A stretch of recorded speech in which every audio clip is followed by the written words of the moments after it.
So the phone I'm currently using is the Samsung Galaxy S9 Plus in Sunrise Gold, and I got it pretty recently after it came out and after it was released in 2018, and I'm still using it to this day because there's actually no good reason for me to switch phones.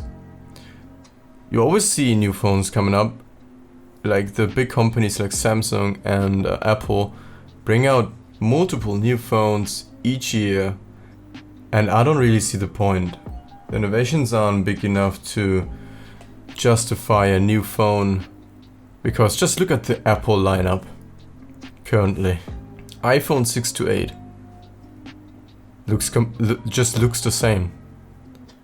There isn't much of a difference. And yeah, I count looks as the main thing here because it's a smartphone. You don't need the fastest processor in the world. You're not gonna game on it. Some people are gonna game on it and they're gonna get the gaming phone. But seriously, from the looks perspective, no changes. Then X, XS, 11 Pro, 12 and 13. From the front, all look the same. 13 has a little smaller notch, but they are literally the same design. If you show people iPhone X to iPhone 13, just people that don't have the biggest sense of technology, they're gonna think it's the complete same phone. I mean, why wouldn't they? There isn't much of a difference. You're getting small changes that do not justify a new phone. And there are people buying the new phone, the most expensive one, each year, and it gets more and more expensive, and people are still buying it. I mean, we're at above $1,000 for the most expensive iPhone right now. Way above 1,000. So it's not gonna take a long time until we're like at 1,500, 1,600, 2,000 and more for a phone. You can get a decent computer with that can do everything. But it's a phone. What are you gonna do with a phone? You're checking your social medias, you're occasionally watching videos, you're maybe taking some pictures, videos, and making calls, which became a side effect, a side thing for phones already. But that's what you do with a phone. Do you really need that newest phone? Does it really make such a difference that it justifies buying that phone? Is it really gonna make your life with your phone so much easier and so much better? I always thought when I got the S9, great phone. I'm probably gonna upgrade once I really feel like it, and once this phone does not work anymore properly. And also I'm kind of still waiting for under display cameras. I have been waiting since then, and I'm still waiting. When we're getting the first iterations actually from Samsung now, where there is no notch at all. I hate notches. I don't like them. I don't like the look of it. I just want a clean phone. So either there's a big notch above and under your phone, or a small one, or there is just nothing at all. I don't like the little droplet notches you got on iPhones and all the other ones. So yeah, that's something actually exciting because you get a bigger display. Still, I don't think it would completely justify a new phone or getting a new phone. A very cool thing is about the S9 I currently own. My phone has an SD card slot, meaning I can actually extend the capacity of it. I can add more memory with just any card I want. So this, I think, 32 or 64 gigabyte phone, and I've added 500 gigabytes of storage to it, which you have to pay a big premium with normal phones when upgrading from 265 to 512 or 128 to 265. Way overpriced because there's no other way to do it. You cannot take out an SD card or just insert an SD card and have more capacity and just exchange it, put it in your PC, whatever. No, you can't do that. You can't buy cheap alternatives. You need to buy the memory which just sits on the phone.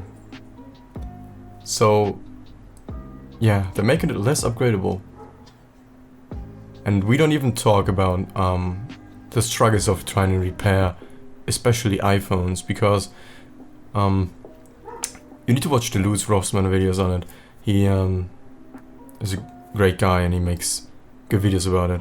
They're actually trying to make it very hard for normal people to repair their phones, so that people throw their phones away and buy new phones, so they make more profit.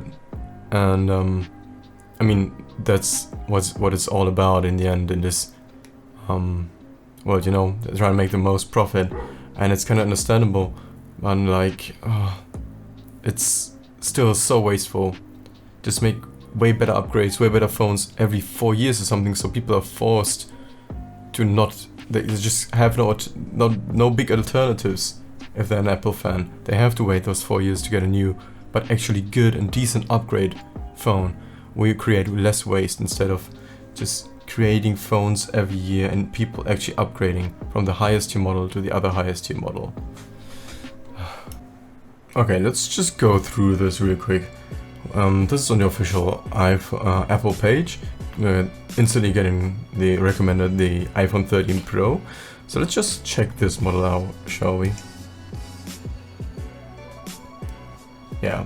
Also, these, first of all, there's this which iPhone is right for you, where they put each phone side by side, so you actually switch always to the highest phone. It's like a manipulative tactic, which often works out, where you're like, oh, we got the iPhone SE for just $400. Well, that's cool, but oh, they got OLED displays, not just LCD, and they're bigger. So let's just go for the iPhone 12. Let's look here, dual wide camera system, wide, ultra wide, advanced. Oof. Okay, and here we got the A14 Bionic chip, and here the A15. Oh, and it's new, so it's just $100 more. So let's just take the iPhone 13, right? Oh yeah, we got up to 90 hours of video playback, but it's up to 28 hours here. Then let's just the $300 more. I mean, if we are already upgrading, we can just go for the for the iPhone Pro, right? So that's how it works, and it's yeah. Let's just press on buy. So we have the iPhone 13 Pro here, and we obviously want the Pro Max because we actually want a big model. And we can choose our finish, so let's just choose Sierra Blue. It doesn't really matter because the colors are all costing the same. Okay, and we have we connect to our own carrier, and no, we don't have a trade-in. So we have $1,100 for 128. $100 more if we wanted 265. 1,399.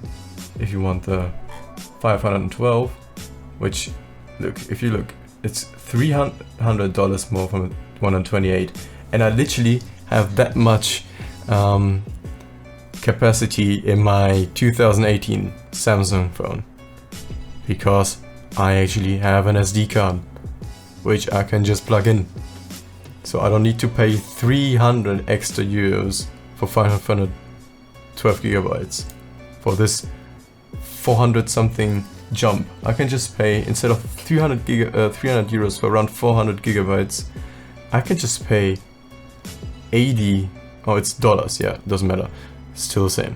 I can just pay around 90 or 80 dollars and get a SD card with 500 gigabytes. So I save the money, but you can't do that. You literally are forced to choose an option here, and for $200 more you get the 1 terabyte. So we are looking at $1,600 for an iPhone 13 Pro. And I mean, even the ads here, they don't really make that much sense, do they? I mean,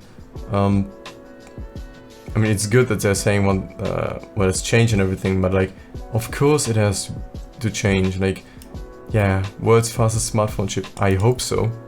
I hope so, for like up from $1,100. I hope it's the fastest chip. And yeah, what do we have here? Biggest camera upgrade. Yeah, I hope the camera has changed. I mean, what else am I paying for then? Still, it doesn't make much sense. you don't do that much with your phone. I can understand if you're like a professional video editor, or not video editor, but like photographer or whatever, but mostly those people don't spend the $1,600 on an iPhone, but rather on a real camera that actually works good and takes great pictures. So yeah, I mean, if you're some guy that prefers iPhones to like real cameras, then I can understand paying that much, and or if you're like need it for business or something, but then I still would not understand that there's a need to buy one every year. So actually think about it, save your money, buy a PC instead of something you actually need, and only upgrade when you really used to or need to. So that's it. Have a good one.